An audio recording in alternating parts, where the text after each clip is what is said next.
Hello. Aurora would like to say something to you all. Hi. And so the evening has officially begun. Let's see if this works. It does. There's something on the floor. Just in case. Oh, there's something on the floor. Aha. It all makes sense now. Robert Musil once wrote, "Good evening. We've been expecting you."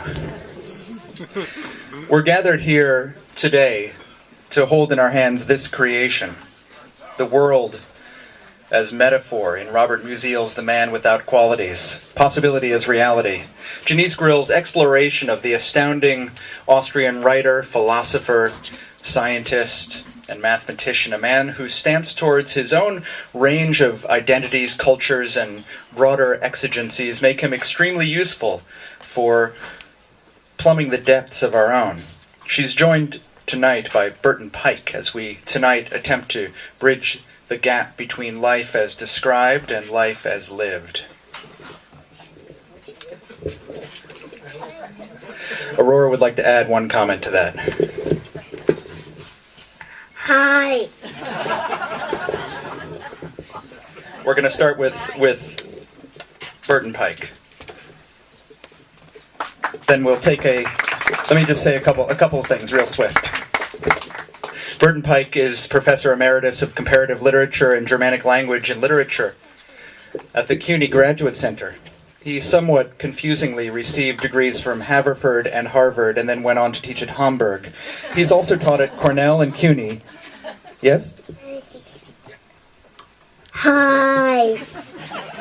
Hello. Save one more for the end of this intro, okay, Aurora?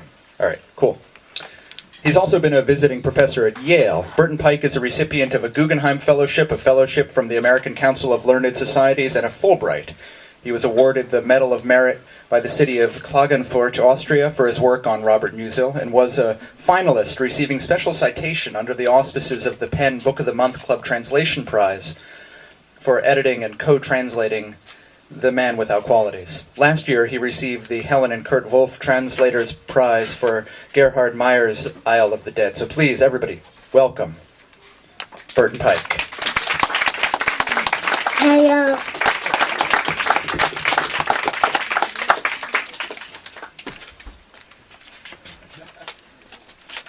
Thanks, Brendan and Laura. It was a very nice introduction for you. I'm so pleased to be here to welcome Genese's book. It is an extraordinary book. Genese was our best graduate student in German at CUNY, and I think her book is one of the very, very few really good studies of Musil. So it is a source of really great pleasure to me to be able to do this. I decided I would read you some passages, not very many passages. Musil is not the easiest writer, but to show you his style of writing, of how he writes. It is extremely complicated and at the same time wonderful. While I was translating him, I had a lot of trouble trying to get the very complicated sentences to work. And then I discovered that after he wrote every day, he would read over what he had written to his wife in the evening. I started reading it out loud, and everything fell into place. So it turned out to be a spoken style, not a written style, as I had first thought. Anyway, let me give you some ideas of what it's like. I'm about to repeat the "I've been expecting you" line that Brandon mentioned. This is Ulrich, the hero, more or less, meets his cousin Diotima for the first time. "I've been expecting you," she said, leaving Ulrich uncertain whether she meant this as a kindness or a rebuke. The hand she gave him was plump and weightless. He held it a moment too long, his thoughts unable to let go of this hand at once. It rested in his own like a fleshy petal, its pointed nails, like beetle wings, seemed poised to fly off with her at any moment into the improbable. He was overwhelmed by the exaltation of this female hand, basically a rather shameless human organ that, like a dog's muzzle, will touch anything, and yet is publicly considered the seat of fidelity, nobility, and tenderness. During these few seconds, he noticed that there were several rolls of fat on Diotima's neck, covered with the finest skin.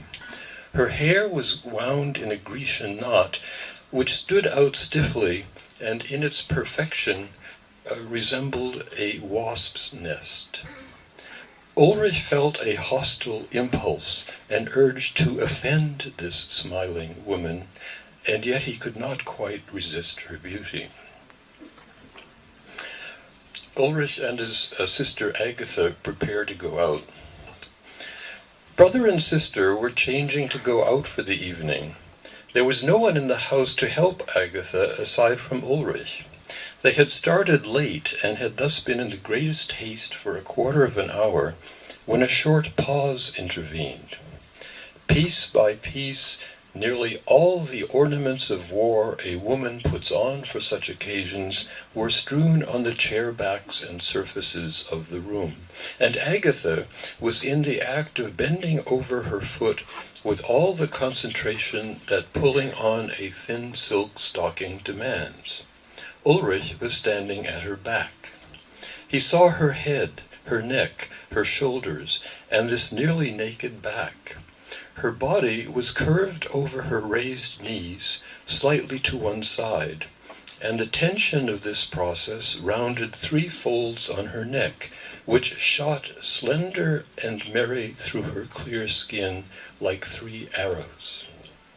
The charming physicality of this painting, born of the momentarily spreading stillness, seemed to have lost its frame, and passed so abruptly and directly into Ulrich's body that he moved from the spot, and neither with the involuntariness of a banner being unfurled by the wind, nor exactly with deliberate reflection, crept closer on tiptoe, surprised the bent-over figure, and with gentle ferocity bit into one of these arrows while his arm closed tightly around his sister. Then Ulrich's teeth just as cautiously released his overpowered victim.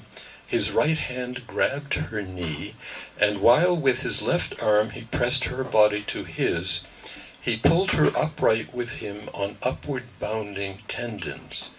Agatha cried out in fright. Clarissa, who is going insane, walks out of her house in the early morning. Around Clarissa's mouth, laughter was struggling with the difficulties facing her. Her mouth kept opening and then pressing itself tightly shut. She had got up too early.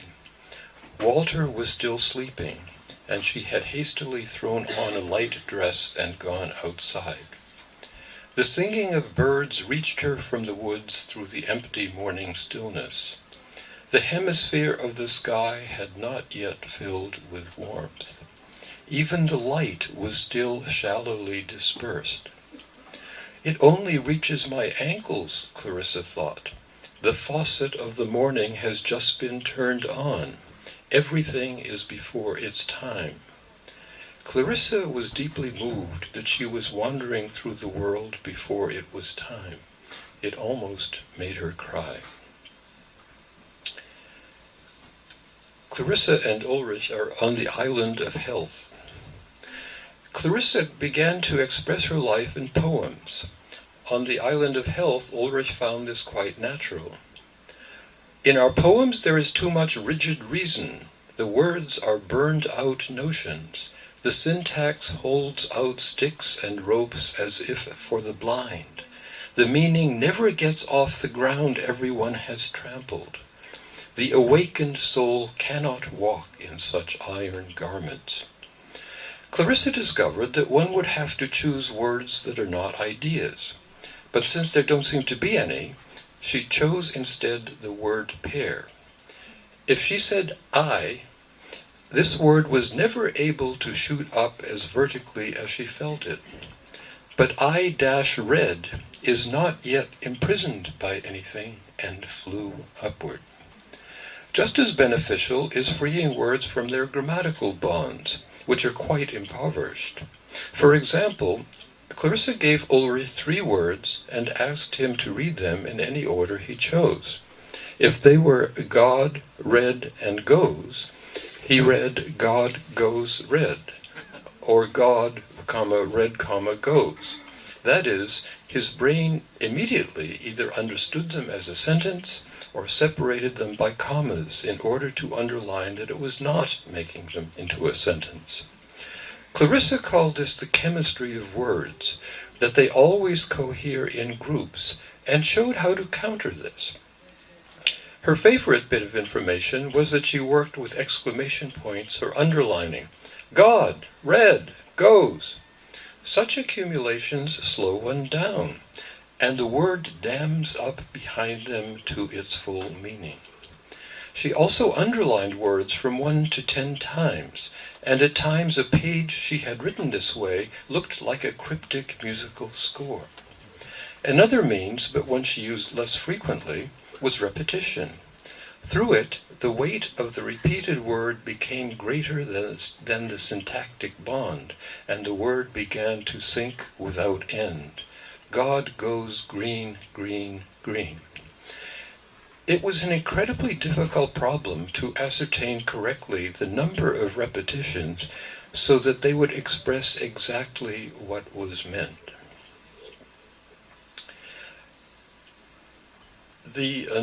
Another register, the do-gooder Lindner is described.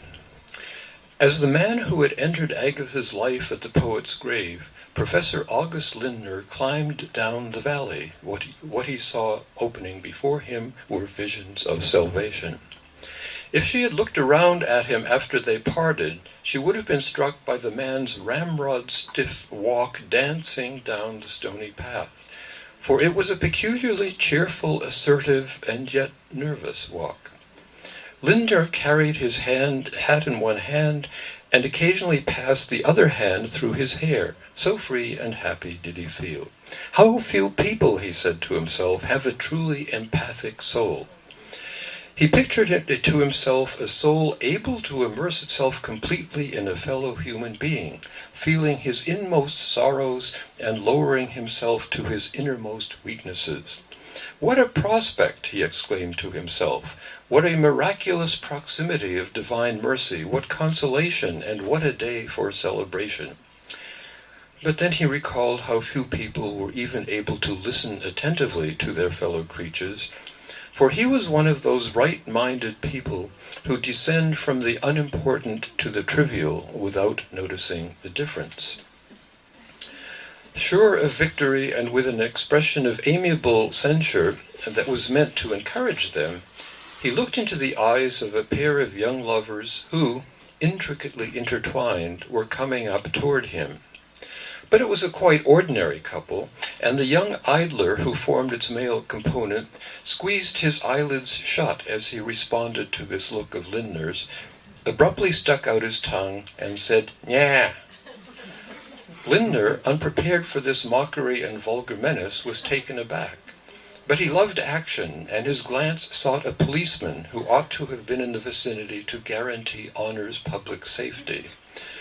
But as he did so, his foot struck a stone, and the sudden stumbling motion scared off a swarm of sparrows that had been regaling themselves at God's table over a pile of horse manure. The explosion of wings was like a warning shot, and he was just able at the last moment, before falling ignominiously, to hop over the double obstacle with a balletically disguised jump. And finally, a late passage, which is really quite extraordinary and somehow has the essence of Musil in it. Ulrich and Agatha are lying in their garden. The sun, meanwhile, had risen higher. They had abandoned the chairs like stranded boats in the shallow shade near the house, and were lying on a lawn in the garden, beneath the full depth of the summer day.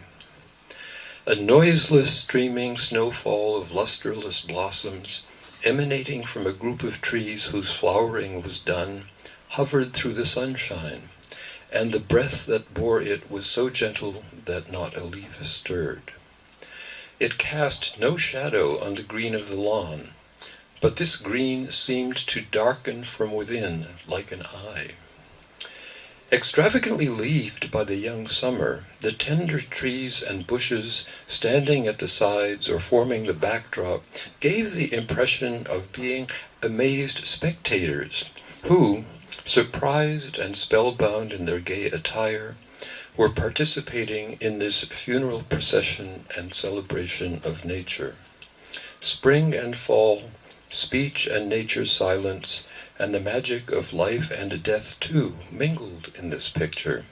Hearts seemed to stop, removed from their breasts to join the silent procession through the air. My heart was taken from out my breast, a mystic had said. Agatha remembered it. Thank you.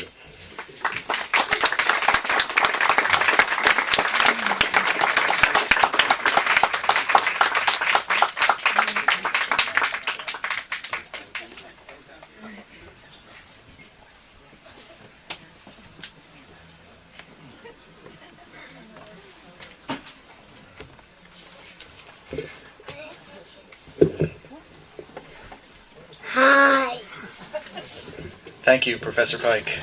We're going to take a very short break, and it has come to my attention that Genese has uncovered a vast trove of champagne, which will be made available to us over the course of the 4.5-minute break.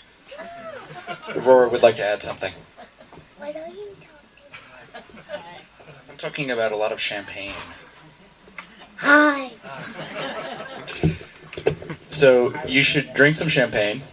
You should get 2 or 3 copies of Genese's book, or 4, and then more champagne, and then 5 and number 6, just to be safe. It's a dangerous world we live in. Why didn't I say our book? Well, it's really about Genese's book tonight. If you want to pick up a copy of Lungful magazine, you can do that as well, but that's really, don't bother yourself too much. Unless you want a second glass of champagne, and then all bets are off. You should just buy the piano. We're going to be back here in about 5 minutes, 4.5, 5, 6 minutes, with Genese. So stick around.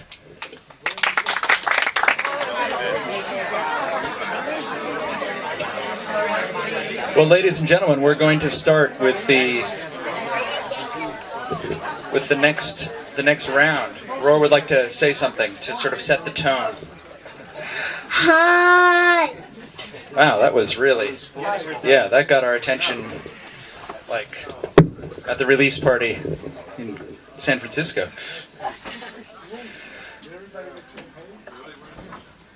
So I just want to mention a couple of things. First of all, I wanted to thank the Zinc Bar for continuing to support whatever it is that's happening here on Sunday nights. And they have been for nearly 20 years now, so it's kind of an extraordinary thing. Hi. Wow, that was a little loud. We're going to work on the modulation there. I also wanted to thank the New York State Council on the Arts for their support over the last decade and a half of Lungful magazine and all of its associated projects through the universe. There it is, in all of its deer-headed glory. And finally, before we start what's about to happen, I wanted to mention what's going to happen here next week, hosted by Drew Boston on Sunday night. Bianca van der Meulen, Jack Nakmanovich, and Bob Hart are going to be all standing here in a gigantic, crazy cage match. It's going to be extraordinary. Do you want to say one last thing, Aurora? Are you going to yell it really loud and hurt everybody's ears, or are you going to say it really quiet? Like a fairy queen. Hi. Ah, perfect. Well played, young Aurora Borealis. Okay, Aurora, you ready? Everybody else ready? Yep. The beauty of introducing anybody in a venue like this one dedicated as it is to mapping the nature of consciousness and the extensions of life past what's taken to be the limits of the ontological. The beauty is that the audience usually knows the special guest as well as or better than the curator does. And of course, the person listening patiently to the misrepresentations of their own intro knows themselves more intimately, if not more accurately, than anyone else in the room. So the beauty in this case is that introductions are obviously always lies, in that they lay claim to some vaunted position of authority, and that all subsequent claims that proceed from there are anything other than completely suspect. So there are some things that we can know about Genese Grill in terms of her cultural situatedness. Genese is a German scholar, translator, artist, writer, and anarcho-transcendentalist. But perhaps for a night like this one, where we are celebrating the culmination of years of labor towards the creation of this extraordinary reservoir of mindfulness, perhaps it is more important that we reflect on what each of us knows individually about the person about to take the stage. The impossible to qualify aspects of a person at once bohemian and rigorous, a person who infuses academic investigations with the explicit dreams we all unknowingly operate in the service of, a person who pairs imaginative flight with new theories of knowledge so that through the weird interactions of aesthetics, ontology, and epistemology, of beauty, morality, and being, otherwise impossible worlds reveal themselves to have always been there, the real environment through which we relate to one another. To get there, we need to destabilize our preconceived notions. So by way of introductions, I've written, what's going on down there? An acrostic based on Genese's name and some of the writing on her blog. How's everything down there, Aurora? Good? All right. So this acrostic is called Attempts to Find Another Genese. Greetings, readers. There will be excess of strength and capacity, night, and even soon, what unlikely empiricism gains access to redemption in the name of love to meet you, luminaries. Ladies and gentlemen, Genese Grill.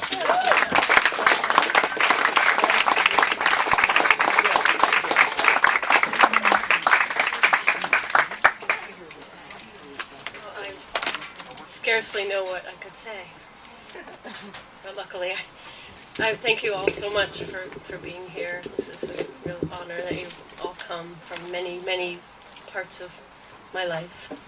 And Brendan, whom I've known for 270 years. I am, of course, especially honored to be sharing the stage with Burton Pike, to whom this book is dedicated. And I did want to just begin by reading a tiny bit of my acknowledgments, so you could get some idea of why that is. 17 years ago, Burton Pike introduced me to Robert Musil. The 1995 translation of The Man Without Qualities, which he edited, extended the earlier English translation of the chapters published in Musil's lifetime by including Burton Pike's own translations of the remaining chapters and a great deal of material that had not previously been translated into English. These latter sketches for continuation of the novel, alternative versions of chapters, notes, and thoughts, are known as the Nachlass, works left behind, not published during the author's lifetime. In Burton Pike's translation, an insightful introduction to the stylistic originality, complexity of themes, and interdisciplinary depth of world. From the first moment I heard him speak about Musil and his work on the translation as his graduate student at the City University of New York, that was a long time ago, I was captivated by the rhythm of the writing in both the German and the new translation, the originality of the images, and the richness and seeming infinity of ideas and correspondences. Not only did Burton Pike teach me about Robert Musil, but he also labored to teach me how to read, think, and write clearly and honestly, and to believe in the possibility of language to express complexities and contradictions without collapsing into chaos. I'm going to skip to the last part of this. It is thus no exaggeration to say that I could not have written this book without him. So thank you, Burton. And I can't see anybody out there, which is a little weird. It's just like being a rock star and a German scholar at the same time. Like Avital Renal or something. So I'm going to read a little bit from this chapter called Still Life, Not Doing What Isn't Done. And it mostly is about the last passage that Burton read from, which is one of the drafts of a chapter that was called Breaths of a Summer's Day. And actually, before I do that, I picked up this book yesterday at the Strand, which is Burton Pike's 1961 Introduction to Robert Musil, which was really the first book about Robert Musil in American literature, as far as I know. And so on page 153, he introduces the section of the novel that I'm going to be talking about.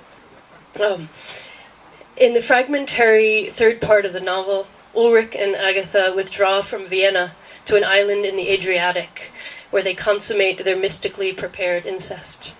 The tone of ecstasy, quite unlike the tone of sharp irony in the first and second parts, rises to an incredible pitch. The language, while still keeping its precision, casts a shimmering image of the setting and of the peculiar couple called in an earlier chapter heading the constellation of the siblings, or the unseparated and not united.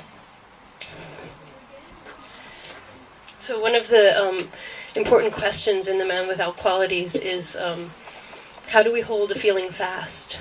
How is that possible? And one of the answers is through art and through the still life. And so that's why I've concentrated in this chapter 4 on the theme of the still life in the novel. And I'm going to skip around a little bit, so I hope it makes sense. Musil began writing the different versions of the chapter Atemzüge eines Sommertags, Breaths of a Summer's Day, as early as 1937, or even 1934. And in an almost perfect circling, he was still working on the chapter on the 15th of April, 1942, the day he died. In these chapter drafts, which feature what appears to be a profusion of more metaphors per paragraph than in any other section of the novel, Ulrich and Agatha continue their holy conversations. These conversations are part of an epic deferral of physical consummation in their gated garden, which comes to represent an island accepted from normal time and space, a sort of shimmering, framed still life. All still lives, Ulrich explains, in one of the many Umschreibungen, circuitous rewritings that he essays in order to both approach and avoid their significance, paint the world of the sixth day of creation, when God and the world were still by themselves, with no people. This is practically the image of their garden, cut off from society, its requirements, its morals, its temporal and spatial laws, and yet there are two people in the picture, in their garden.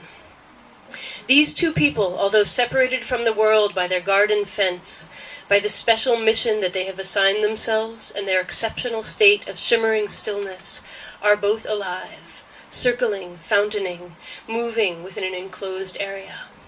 And Musil's novel, despite its resistance to action, is still a sort of narrative, existing in a sort of time, or many different sorts of time.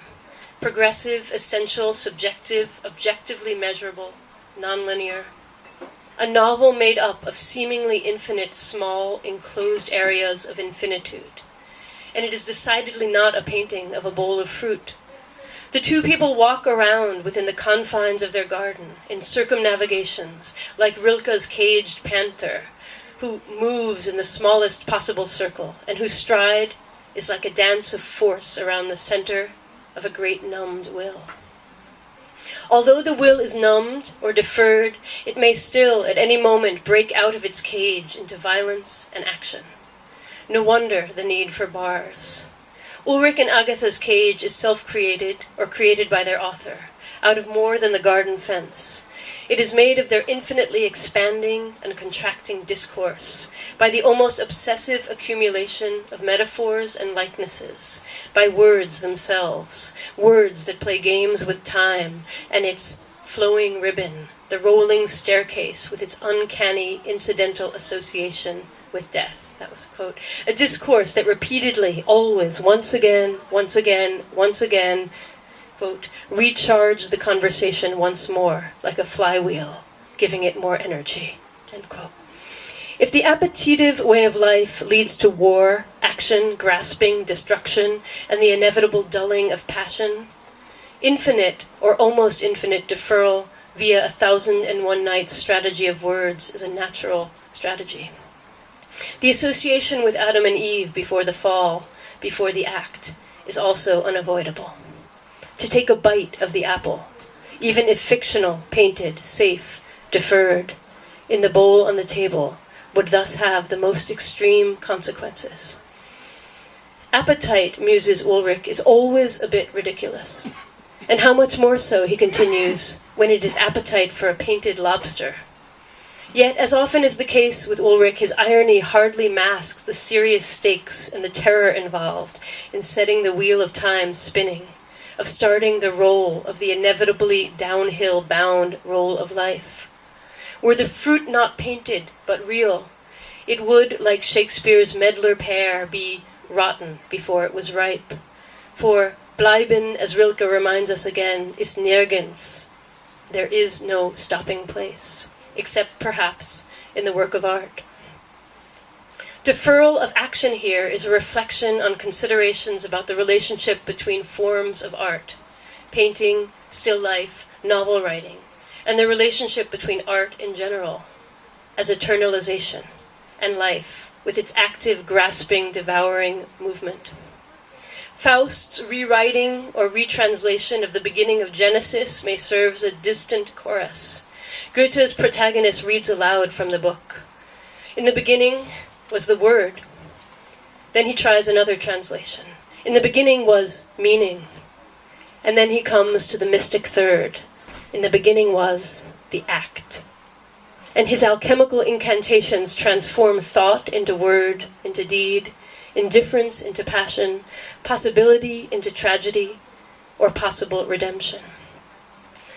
Goethe's 18th century metaphysical struggle begins with the transformation of a word and the work of the ultimate author, thereby circling back to the moment, never quite coming to absolute resolution, remaining still engagingly inconclusive.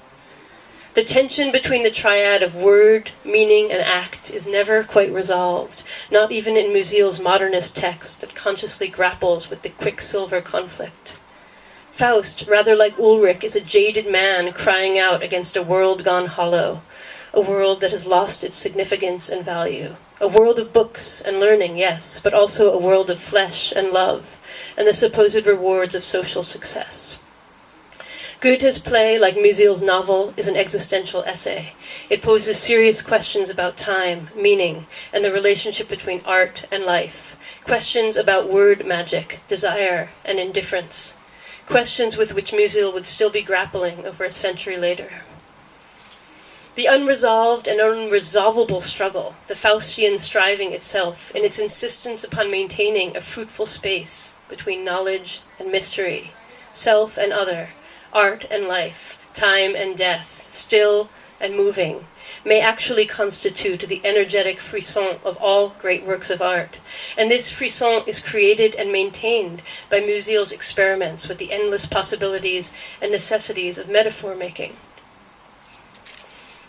Let me just skip ahead a little bit.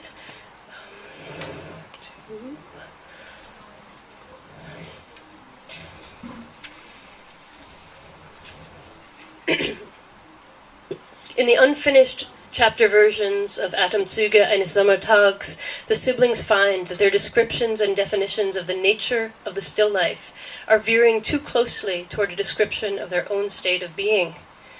Quote, "For the strange resemblance to their own life was an obstacle that kept both of them from adequately expressing themselves about the uncanny art of the still life, or natur morte," end quote.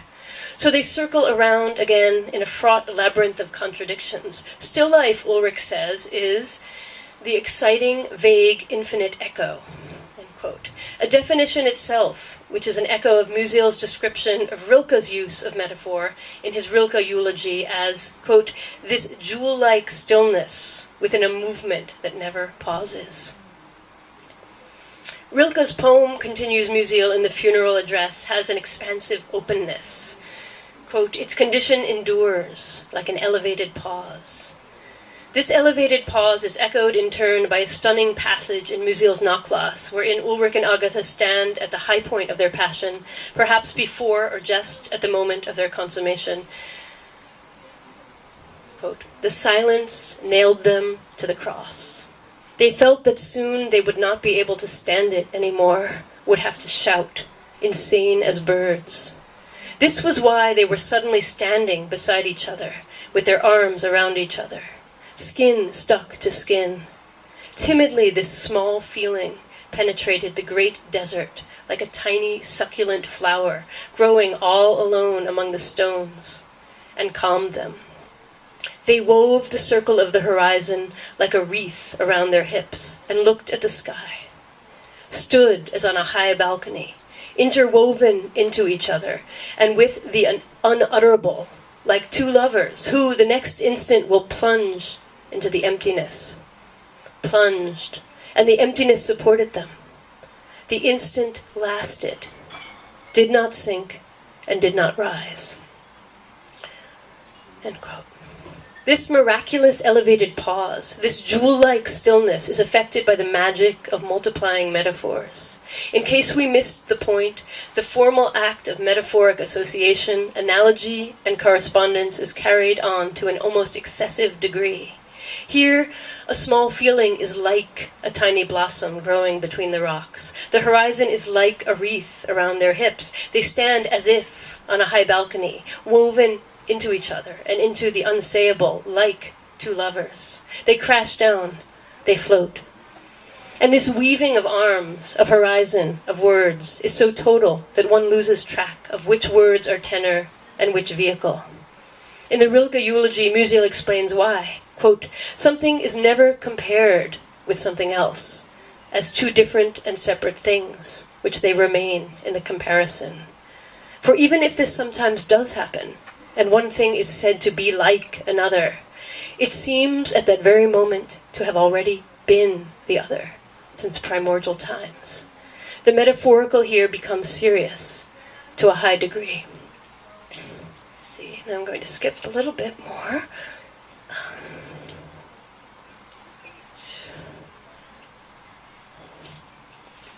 Just one more little bit.